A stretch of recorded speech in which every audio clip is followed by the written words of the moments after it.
Hey Tagar Lovers, Nagoro adalah desa yang sangat unik.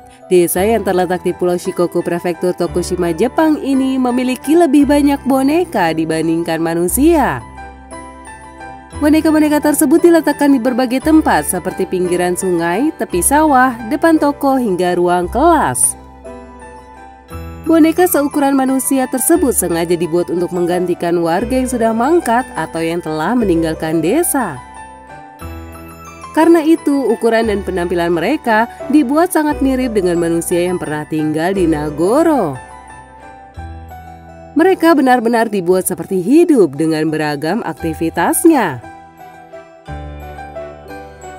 Dulunya Nagoro adalah rumah bagi ratusan penduduk dan memiliki kehidupan layaknya sebuah desa pada umumnya. Namun beberapa tahun belakangan, populasi di Nagoro turun secara drastis.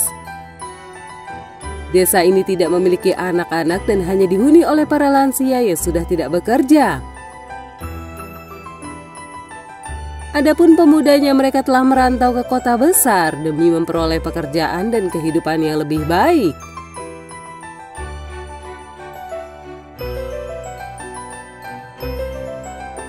Pada tahun 2015, hanya ada 35 penduduk yang tinggal di Nagoro. Kemudian menyisakan 27 orang pada tahun 2019. Di mana penduduk yang termuda di antara mereka berusia 65 tahun.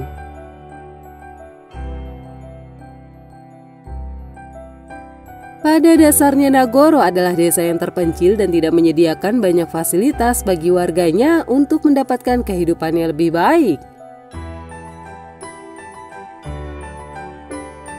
Karena itu, desa ini menjadi layak untuk ditinggalkan. Tetapi lebih dari itu, Nagoro juga menjadi gambaran umum mengenai krisis populasi yang tengah mengancam negara Jepang.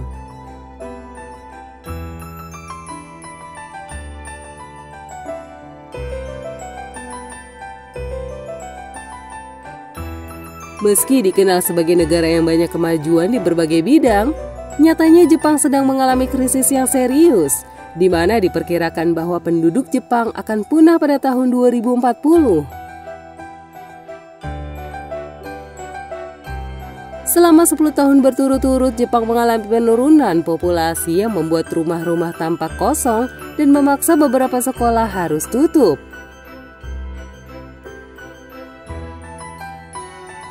Negara ini menempati peringkat ke-11 dalam daftar peringkat populasi penduduk yang terbanyak di dunia. Pada tahun 2017 terdapat 900.000 bayi yang lahir di negara ini. Tetapi pada tahun yang sama, terdapat 1,3 juta penduduk yang meninggal dunia. Itu berarti bahwa populasi kematian di Jepang jauh lebih tinggi dibandingkan angka kelahiran. Selain jumlah kematian lebih tinggi dibandingkan angka kelahiran, faktor lain yang menyebabkan menurunnya populasi di negeri Sakura ini adalah keengganan untuk menikah. Demikian ini karena warga Jepang menilai pernikahan sebagai pembatas atau suatu ikatan yang dapat menghilangkan sebagian kebebasan. Menikah adalah memulai hidup baru yang akan mengubah prioritas dalam hidup. Dengan menikah, kesempatan terhambatnya kebebasan akan semakin lebar, sehingga mereka akan kesulitan untuk melakukan hal-hal yang mereka suka atau memperoleh karir yang cemerlang.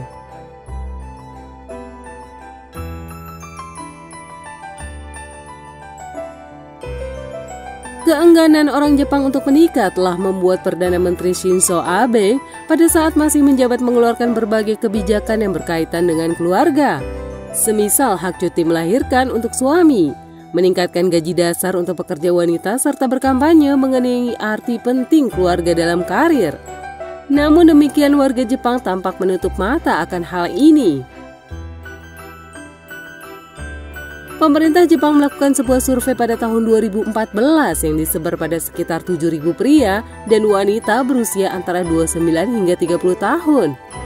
Dari 7.000 orang tersebut, 2.643 orang diantaranya memberikan jawaban. Di mana hasilnya menunjukkan bahwa sekitar 38% dari mereka menyatakan tidak tertarik untuk menjalin sebuah hubungan.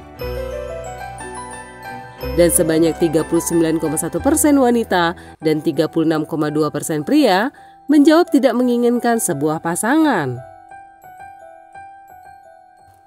Selain itu, Jepang juga dikenal sebagai negara dengan penduduk yang sangat rajin, disiplin, kreatif, dan teliti. Batas waktu kerja mereka adalah 8 jam per hari dan 40 jam per minggu, sehingga Jepang menjadi salah satu negara dengan waktu bekerja paling lama di dunia.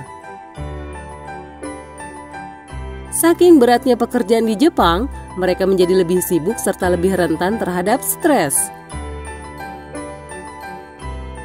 Pada akhirnya, sistem kerja yang ketat mempengaruhi ketertarikan warga Jepang untuk menikah.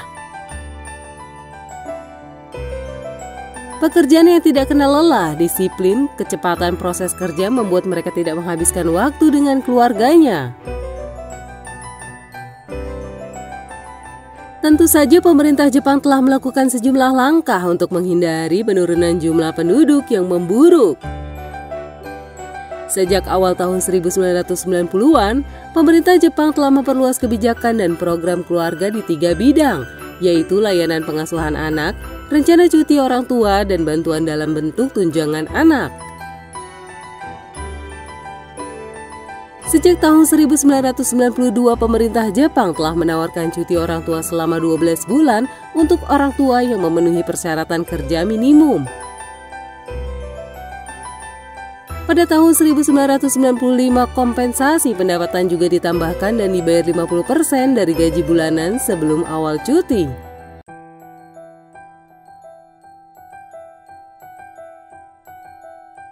Sejak tahun 1994, pemerintah Jepang telah menerapkan beberapa program yang dirancang untuk menyediakan lebih banyak layanan pengasuhan anak dan mendorong tempat kerja untuk menjadi rumah keluarga. Hanya saja, setelah beragam upaya dilakukan, kebijakan ini belum berjalan dengan efektif dan membuat populasi masyarakat Jepang berada dalam kondisi yang terancam. Itulah informasi seputar semakin mengkhawatirkannya jumlah penduduk di negeri Jepang. Simak beberapa ulasan informasi lainnya dari channel kami ya.